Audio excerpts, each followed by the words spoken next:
Welcome back to consecutive day 662 of a diary of a Runpreneur. Please remember that this vlog is part of the Runpreneur challenge, which is my fundraising mission to save the lives of children by attempting the ultimate ultra marathon. Do subscribe to the channel, as any ad revenue we generate will be donated to the charity we support in full. And if you like what you see, please give it a share, as the more people we get in front of, the more money we raise. Thanks for your support, and let's get started.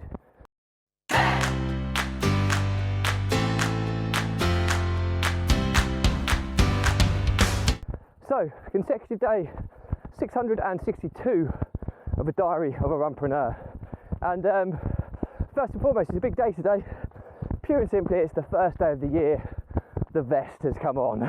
And those of you that listen to my vlogs will know that I love running in the least amount of clothing as possible.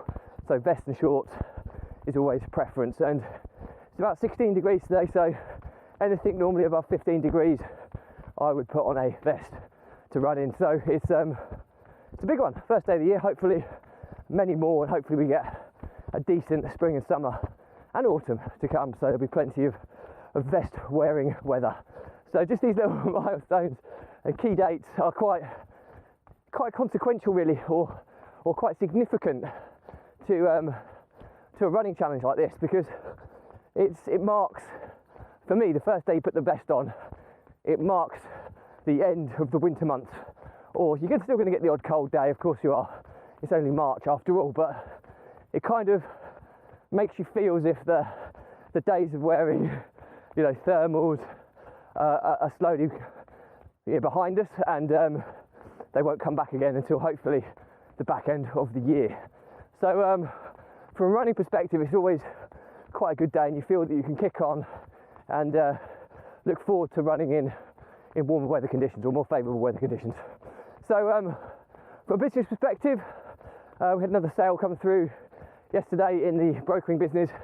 So it's I think we've sold around about 15 now in the past 6 weeks, which is pretty staggering. Now, fully aware that this the number of leads drops off, and we have to start looking at advertising budget as we exhaust our existing investor base, but we still have a relatively healthy pipeline with several more hopefully to be converted over the coming few weeks before we get into the realms of paid advertising. So overall things are going quite well from that front, so I can't complain too much.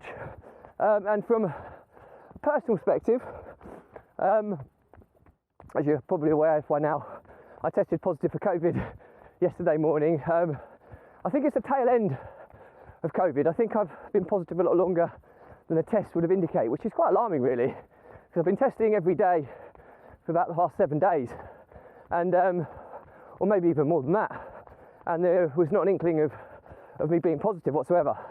So it's taken this long because I think, if I'm not mistaken, the strength of how profound the line is on the lateral flow test determines where along the COVID pathway you are in terms of having it, and mine's fading away. It was already very light yesterday, and it's faded almost into nothingness today. It's still a very, very minor shadow of a line. So hopefully tomorrow we'll get our first negative reading, which will be very, very nice. But yeah, it's a strange one, because you'd have thought, testing on every day, that you could probably accept that there's the odd test result that would fail to pick it up, but you wouldn't expect it to happen on 6 consecutive days. So I'm feeling okay. I'm still not feeling, probably feeling 85% today, still not 100%, but the only reason I say that, I feel fine. I'm just slightly more tired than I normally would be, and these runs, although they're not difficult by any stretch, I can just feel myself feeling them being slightly harder work than normal. But I certainly think they've helped me through this period of illness, if that's what it is. And yeah, so it'll be interesting to see what happens tomorrow. But from a personal perspective, it's just me and my wife at the house. My kids are still over the in-laws. Hopefully, if I show a negative, they can come home tomorrow, and we'll just have to keep mummy away from them until she comes out, because her tests are still pretty profound with the lateral flow result. So that's pretty much it for me today. But as always, I think the highlight for today is it's the first run of the year in Vest. Well, I say a lie. my first normal run, because I did do Cambridge Half in a vest, but it was, if I'd have been running normally on that day, I certainly wouldn't have been in a vest. It's just that it was a race. I always try and run in vests whenever possible during a race. So that's it for me today. Please remember that this vlog is part of the Runpreneur challenge, which is my fundraising mission to save the lives of children by attempting the ultimate ultra marathon. Find out more about the challenge. Check out the links in the comments below. Do subscribe to the channel, as any ad revenue we generate will be donated to the charities we support. And if you'd be so kind to give this a share, the more people we get in front of, the more money we raise. Thanks for your support as always. Stay positive, stay happy, and I'll see you again tomorrow.